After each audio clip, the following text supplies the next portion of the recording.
I wrote this a while ago. Before the pandemic, I was dating someone. And the whole time we were together, she was like, write me a poem, write me a poem, write me a poem. And I was like, Jesus. And then she cheated on me. So I was like, yeah, I'll write you a poem.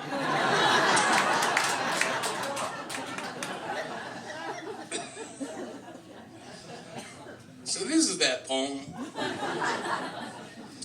It's called What I Didn't Get You for Valentine's Day. Crabs. Because you would just give them to someone else. Re-gifter.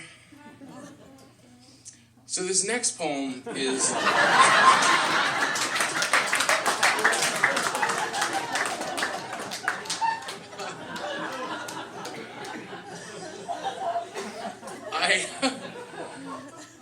I keep a pad by my bed at night in case I think of anything. And I thought of that in the middle of the night, so I woke up and I wrote it down. Then I went back to bed, and then I woke up the next day and I read it back, and I was like, oh my God, I'm so lucky I thought of that. It's fucking genius. And then I was like, wait a minute, people are going to think I have crabs. Totally worth it.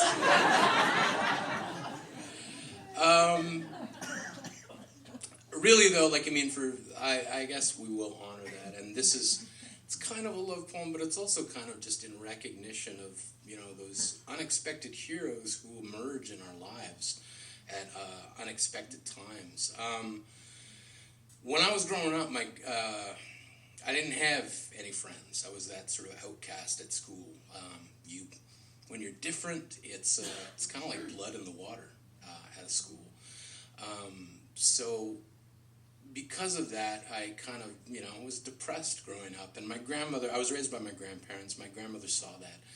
And, she asked me one day, what's wrong? And I told her, I don't have anyone to talk to.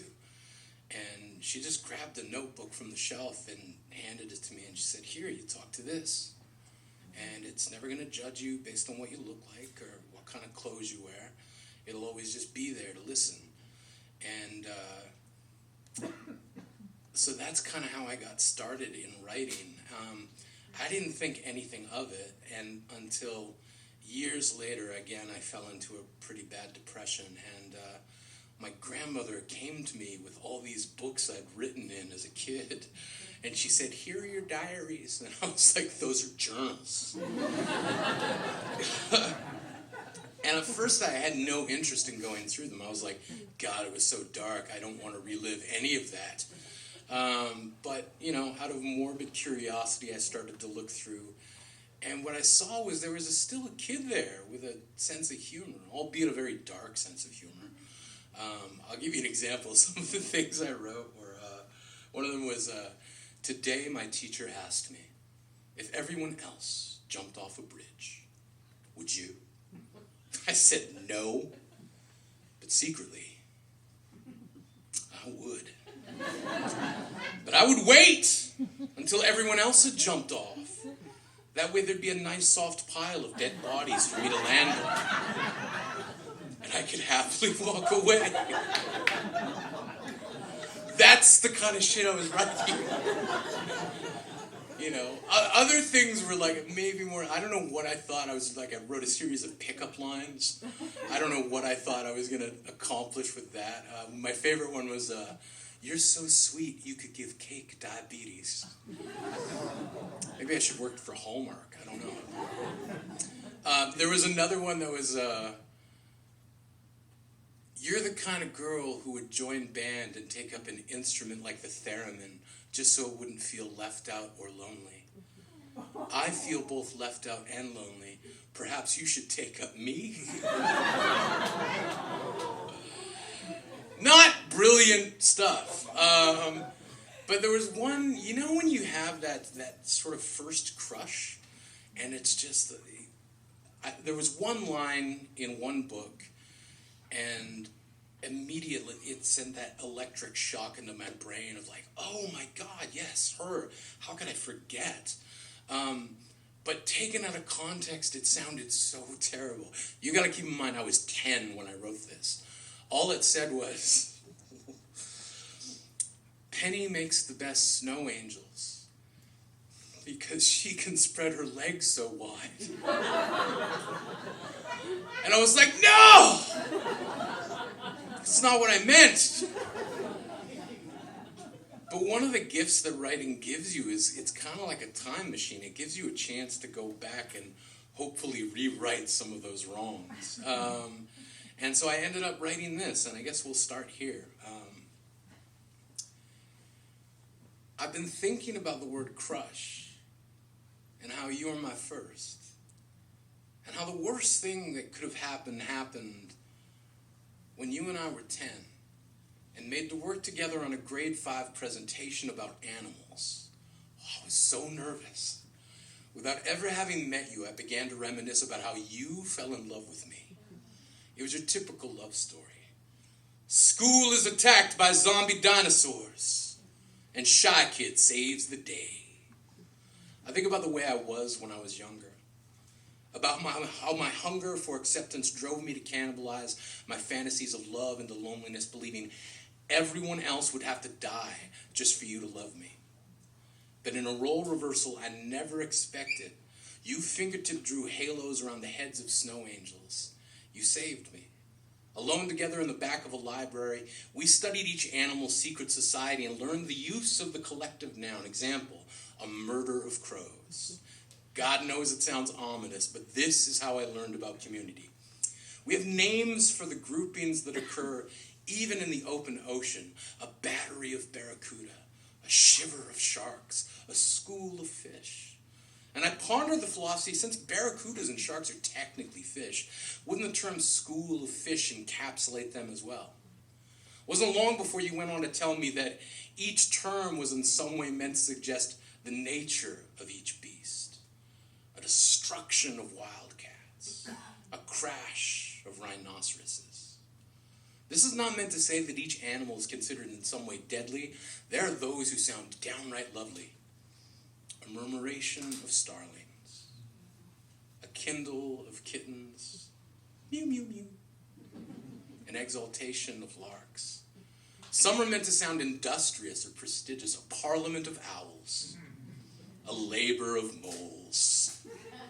But I feel for the outcasts, a smack of jellyfish, an implausibility of wildebeest, an apology of Canadians.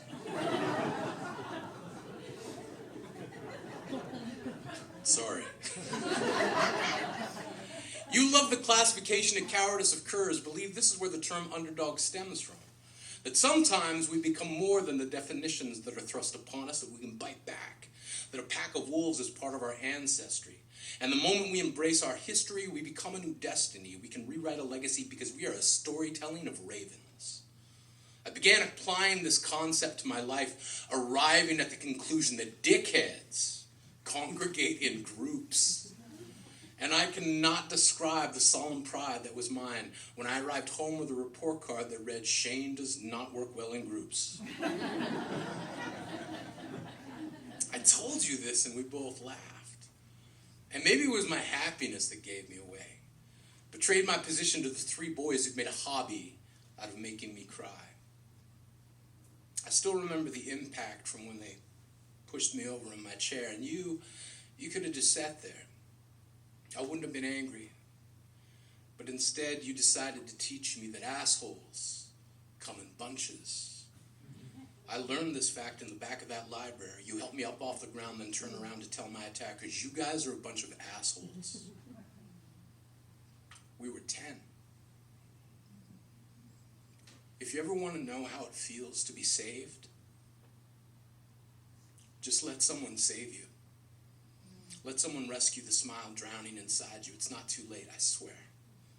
See, I once hid my heart in a hat and pulled out a rabbit that ran away just so I could say it was a vanishing act. Ta-da. But through you, I learned real magic is about making things come back.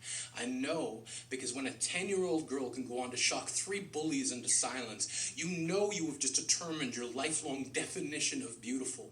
And all of the other wonderful instances in your existence will volunteer to dim their brilliance so that throughout your life, this moment will shine brightest. You made the best snow angels. Laid them out in 3s like paper dolls holding hands. You laid them side by side and said it was because even 2 people can feel alone. I think at the time I would have destroyed the world just so I could be with you. I've grown up since then.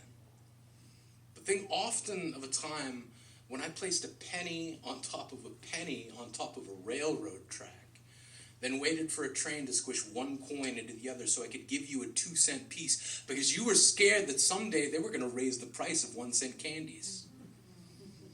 These are the ways I loved you. You were the only one to give me a card on Valentine's Day. Granted, you gave one to everyone. But hard to believe you gave the best one to me. And the other boys, they were jealous of a small card with a picture of a shark biting a heart saying, "I think you're jawsome." I wanted to draw you a card of a crab pinching a heart saying, "I think you're crabulous." My granddad advised me against it, citing that in my teens I would understand why that's not a good idea. And now every time I see a lone snow angel, I think of you. So I offer you now a crush of hearts, a sacrifice of body parts laid upon the altar of better times when the lines inside of a coloring book were only suggestions. Girl, sometimes you gotta scribble. Gotta color the sun purple just so you know what it feels like to be in charge. Sometimes you gotta love just a little so you can finally start to live large. I'll offer you a lifetime of held breaths, a juggernaut of thank yous, a thimble of blues and a who's who of I miss yous because I am made up of memories. And these are the diamonds I have kept polished just so I know what it feels like to treasure something. I've been thinking about the word crush and how you were my first and how the worst thing that could have happened when you turned 11 and moved away. Didn't even get to say goodbye because you moved in the summer. And I returned to a school where your absence echoed in my ears for all the years I had left to deal with what it feels like to be alone. I've grown up since then. But think often of a time when we were 10, when you made snow angels hold hands, laid them down side by side, and I tied my definition of beauty to your memory. We never even kissed because you probably never knew. But goddamn, girl, I had the biggest crush on you.